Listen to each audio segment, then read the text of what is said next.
This is Simply Lo-Fi, and you're listening to the expert with a heart.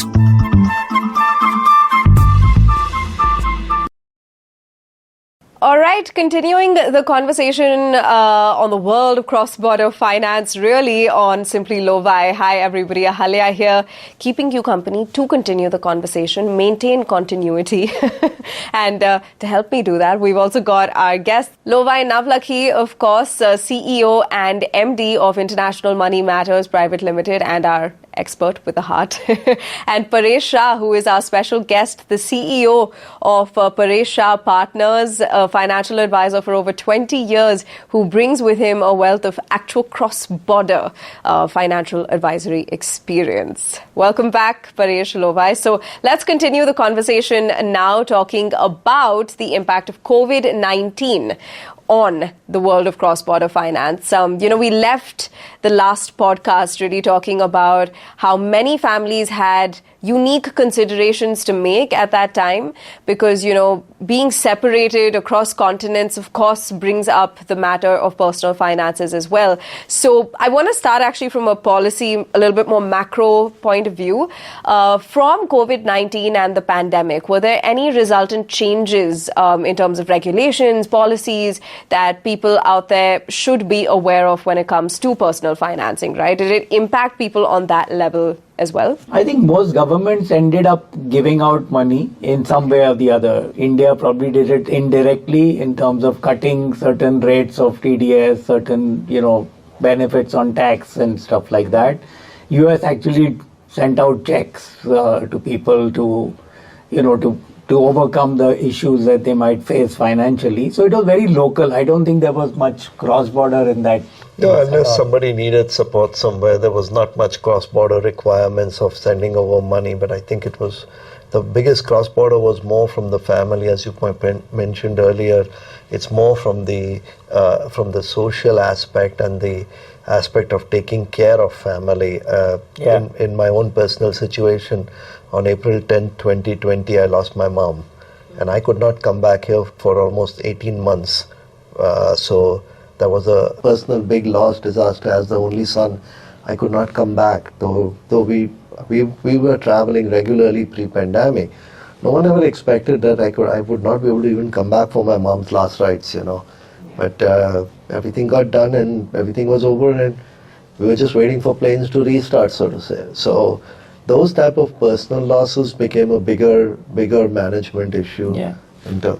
I would say in terms of finances, and to piggyback on your concept of being the advisor and being the trusted person whose opinion you will listen to, if you've flown through the cycles of investment and planning in your life, then you know that the investments tend to move in waves. Mm-hmm. And so when the pandemic struck, I think the biggest role that I played as an advisor, or even Lo-Fi played, was to prevent people from going into panic mode and just saying that the world is coming to an end, let's just sell everything out, Right. I think that emotional connect, and I can definitely tell you of a couple of my clients who are physicians, who are going to hospital every single day, seeing the deaths, and they were so impacted by it that they just came and they said, sell everything. I don't care, just sell everything. Tried to convince them.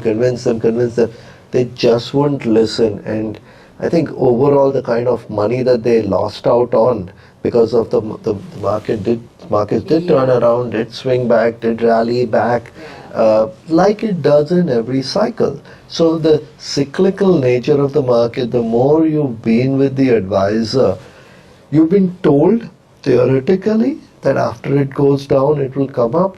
But once you've experienced it with that advisor, then you are definite next time that same situation happens and you have larger money at stake, you will still manage your emotions correctly.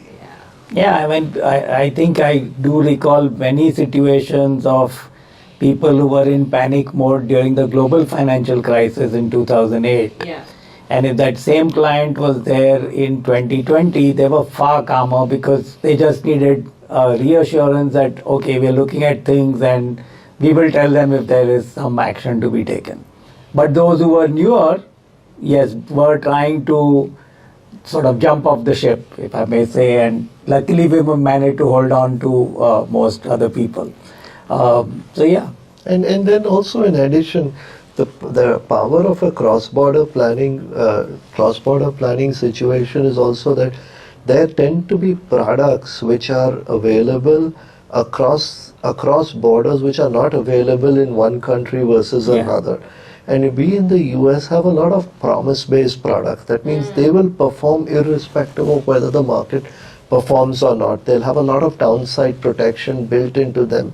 So when planning a portfolio for a global citizen, if you take those products into account, then it also becomes easier to ride out the waves of the market, so to say. So I think that's where the collaborative effort that we put together makes most sense, you know. Okay, all right. Also, a big nod to all of the emotional investment, haha, pun intended, emotional investment that goes into, being a good financial advisor. I don't think that part can be removed from the equation, so just wanted to acknowledge that. Now, moving on to our next scenario, right, I think this one takes the last case that we discussed on our previous podcast a step further. And it's also something I'm quite familiar with because I think I've got friends with parents of that age right now who are really, in different countries. So say a couple that has settled in the US, their kids have started working, maybe they've gotten married. We'll discuss this case a little later. But so a couple who's been in the US for many, many, many years now. They're almost there with their retirement, right? That part of life is about to kick in.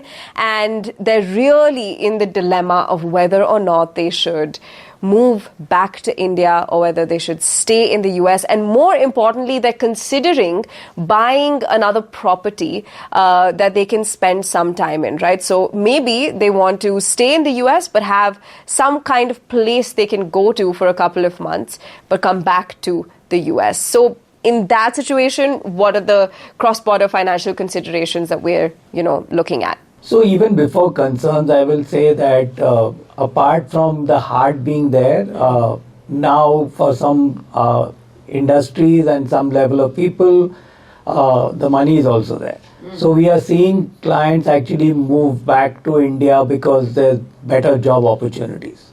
And on a equated basis, in fact, in terms of even dollar savings, it's a lot more that they would get here than if they continued there. So you are seeing some of that also happening. I think from a financial standpoint, for them, and I think there's one other issue that happens is that people in the US, depending on where they're staying, if they're in really cold places, say, okay, real cold months we'll be in India, so let me find a place.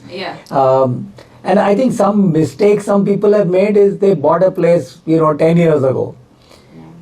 And it's no longer the place they're going to come and live in. So I think sometimes you just need to be able to also plan when you need to buy and what you need to buy. Because whatever you saw 10 years ago, even if you bought the top of line option, that top of line is no longer top of line, right? There's something newer and that place has started deteriorating. The thing is that in cross-border, the issue is that the maintenance of that place, when you're remote, is a problem. I lots and lots of people who had either a parent or a close friend who was living nearby, no problem, they are taking care of things. And those friends or parents were 55, 60, now they're 65, 70. Oh, now they can't handle it anymore. Now I have to take it over. What's the option? I haven't figured out. And that then starts becoming issue. So I think the money part is one part. And in that money part, I know we are only talking emotions, so maybe we should talk a little bit of numbers and finance as well. So I think the important piece for people in the US who are thinking whether to stay in US or not. I think one part is, as you said, the emotional part. I want to go back to India. I feel I'll have a good support system in place. I'll have to live alone in the US because the kids are there, but they will be having their own lives and elsewhere. Therefore, they might want to make sure that They find a place which has these facilities. So whether I have the money for that, number one. Number two, even the heart piece changes as soon as the kid has a child and they are grandparents. So now you feel, oh, I need to be there. But if, let's say, there are two kids and they're two different corners of even the US, it's tough. So where are they going to stay? How are they going to live? So I think today's biggest concern, which is overlooked, is the healthcare piece. Yeah. Because within the US we have a system known as Medicare. So you contribute all your working life as a percentage of your salary. You put in money, your employer puts in money. It's around 3.8% of your income. So that's a substantial amount that you're contributing from the day you start working. This 3.8% is applicable from the first dollar that you earn in the US. So across a lifetime of 50 years, you put in large amounts of money into the system. Now, a lot of the care and the treatment that is available through Medicare is Medicare kicks in at the age of 65. So it's your health insurance after the age of 65. And a lot of the Medicare treatment or physicians that you can go to, hospitals that you can go to, it's only permitted within the US. Emergency situations overseas can be taken care of, but not on a day-to-day basis, not your annual physicals. Let's say you have a condition which needs you to go and get blood work done every 3 months or 6 months. Those things are not covered by Medicare in a foreign country. So that brings to exactly to what Loai said, which is that are you seeing all those calculations properly? I have known many people who did decide that they would retire eventually and come back here to India, to their native town or whatever. They've built a nice, huge house up here, 5-bedroom. They've ensured that every year they have the restrooms and beds and swings and all the facilities and a couple of staff people to take care of everything. But eventually they got into, and in the situation I dealt with, this gentleman got a stroke. And that stroke needed a home health aide to come and to support him. And he needed to go regularly to get himself the physical therapy that he needed. All those things were possible in India, but there it was part of the medical insurance. Mm-hmm. And while here he would have to pay out of pocket for all those expenses. I think that those factors need to be accounted for. I think the health situation is probably the biggest one that takes into account. But I'm just remembering when we are discussing quite a few morbid cases. I'm remembering a positive case that, a client who's been in the US for a while, but likes the Indian environment, luckily is a business owner. Achha. And what he's done is he's actually set up an entity in India, so which allows him to keep coming there, and that entity is doing well enough to pay for the family and them coming and staying and stuff like that. Yeah. So he's getting the best of both worlds. So I think there are obviously different paths, different people will go through, and it's important to keep a balance there. Yeah. Okay, so I think we've discussed at length really about how one can go about navigating the cross-border financial considerations that come up in this particular situation, right? Which is this shuttling. Should I leave? Should I stay? What should I do? But I think an important question also arises in the matter of personal finance when there is no intent to move, right? Say someone has decided that they want to settle in this place and they don't want to go back. But as a result, there's assets that need to be transferred, right? So, for example, if I one day decide I'm going to settle down in the US, never come back to India, I still have a couple of assets here from my life that I lived here.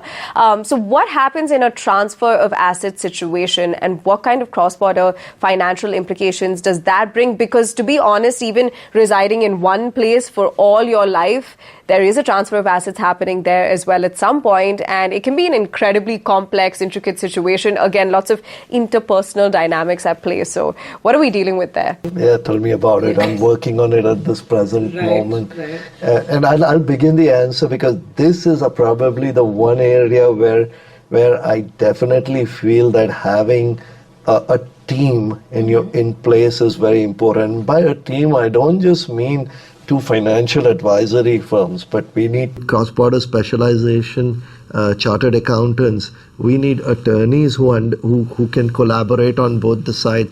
And what the central role that I think Lovai and I enjoy playing in these situations is being the quarterback, using an American term, being a quarterback for the entire event. Either one of us can take on that role of bringing in the right people and tapping into each other's resources to be able to do this. To give you an example, we currently do have a person who's a physician in Long Island, and his parents wanted to sell a property.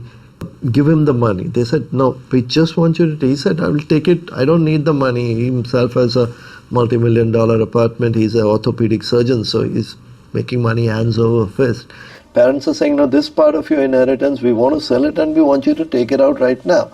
So how do we address the issue of helping him sell? That means finding the right real estate people to help him sell, taking care of the money and getting it across in the right channels across to the US.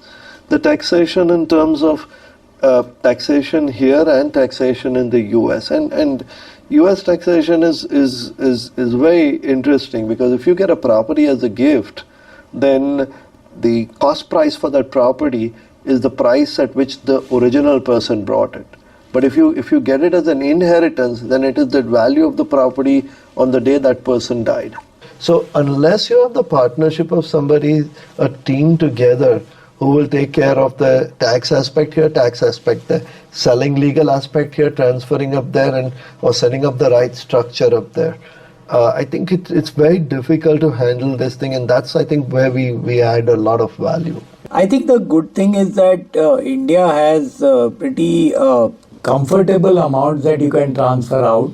Right. If you are a non-resident. So if you are living in the US and you are non-resident, then there is some KYC and documentation for you to have a bank account in India to get the money in, and then there's a process to get the money out. Up to $1 million a year is very easy to do. So it's not so complicated from that point of view. Okay, all right. So I think we've pretty much tackled any kind of dilemma, but as the years go on, you might face even more intricate ones that you might have to solve. I think one of the things that we may not have talked about, I think in that situation is actually something where I think we're finding a lot of work to be done together, which is what you talked about, your friends, which is happening across every age group actually. Okay. You know, you go for you get a job opportunity to work for a US firm. You go there, work 5 years, and you come back here. Now you have assets in both the countries. So relocation, not just going to the US, but relocation of coming back, that's a very, very important area. And we were introduced to a client who is an investment banker. He is a graduate of IIM, but then got into investment banking in a foreign firm, and then he's lived up there. He and his wife both. She was in tech. He was in investment banking, and they had their first child.